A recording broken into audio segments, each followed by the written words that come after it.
Hello, everyone. Welcome to the Newsbrowse News broadcast. According to a report by Liberty Times, Zio Sabot, the United States Supreme Court has rejected President Donald Trump's executive order attempting to restrict birthright citizenship, reaffirming the constitutionally protected principle of Ju et Soli. Deeply dissatisfied with the ruling, Trump sarcastically congratulated Chinese President Xi Jinping on social media, calling it a victory for China, and pressured congressional Republicans to pass legislation ending the system. In response to the judicial setback, the Trump administration is actively seeking alternative measures, focusing on preemptive prevention by restricting pregnant foreign nationals from entering the country. White House Deputy Chief of Staff Stephen Miller confirmed that the administration is seriously considering banning foreign pregnant women from traveling to the U.S. to protect public resources and welfare. Additionally, Homeland Security Secretary Markwayne Mullin warned of national security risks, citing instances where foreign nationals give birth in the U.S. on tourist visas, raise their children abroad, and later return to exploit educational and intellectual property resources.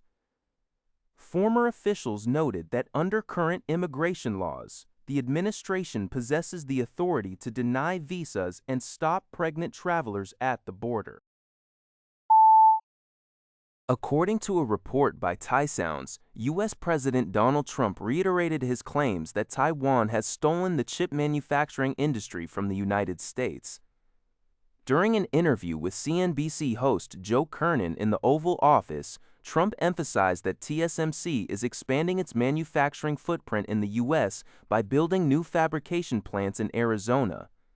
He projected that before his term ends, the U.S. will successfully claw back 40% to 60% of global semiconductor manufacturing.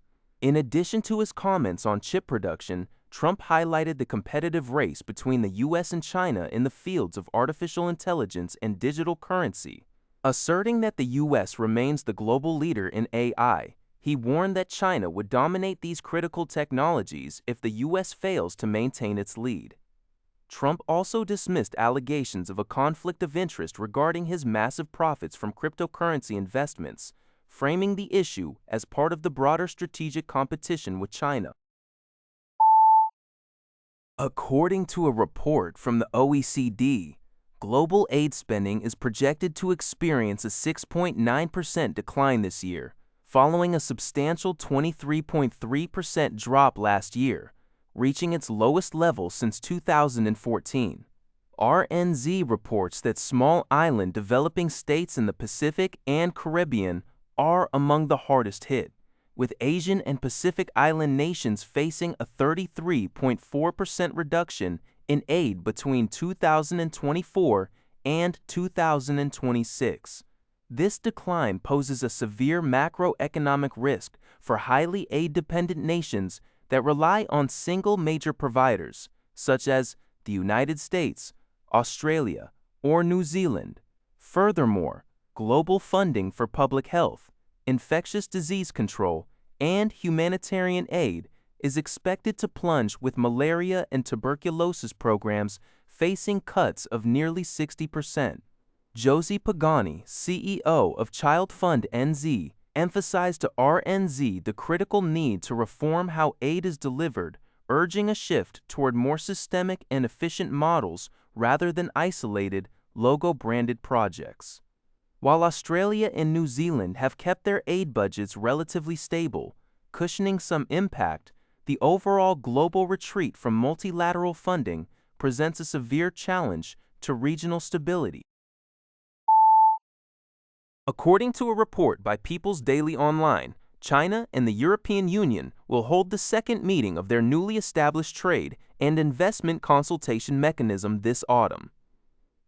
During a press conference, Ministry of Commerce spokesperson He Yadong announced that China has extended an invitation to Maroš Šefčovič, the European Commissioner for Trade and Economic Security, to visit China for the upcoming meeting.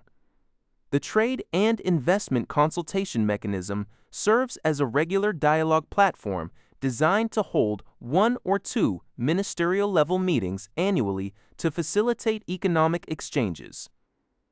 During their inaugural meeting, the two sides focused on key areas to promote balanced growth in bilateral trade rather than reducing trade volume.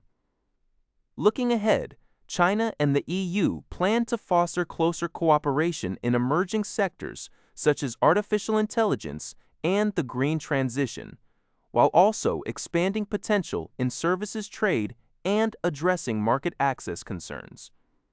Spokesperson, he emphasized that both sides have reached a consensus characterizing China and the EU as stable, balanced, and key trading partners.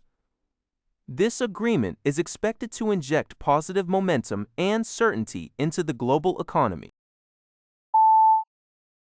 According to UPI, competing proposals in the U.S. Congress over the fiscal 2027 National Defense Authorization Act could significantly shape the future of South Korea-U.S. shipbuilding cooperation. The House Armed Services Committee has approved an amendment seeking to prohibit the Navy from procuring battle force ships and major components built at foreign shipyards, emphasizing domestic manufacturing. Conversely, the Senate's version offers a limited exception, allowing the Pentagon to procure up to 2 bulk fuel vessels and 2 strategic sealift vessels from shipyards in allied nations. The debate highlights the tension between protecting the struggling U.S. domestic shipbuilding sector and rapidly expanding the naval fleet to counter China's naval growth. While South Korean giants like Hanwha Ocean and HD Hyundai Heavy Industries have been actively investing in the U.S. market and establishing partnerships, stricter regulations could force them to increase domestic production and recruit more American workers. Industry officials note that the current proposals primarily target new ship construction and will have a limited immediate impact on the ongoing naval maintenance, repair, and overhaul (MRO) projects currently pursued by Korean shipbuilders. That's all for this video. Thank you for watching. See you in the next video.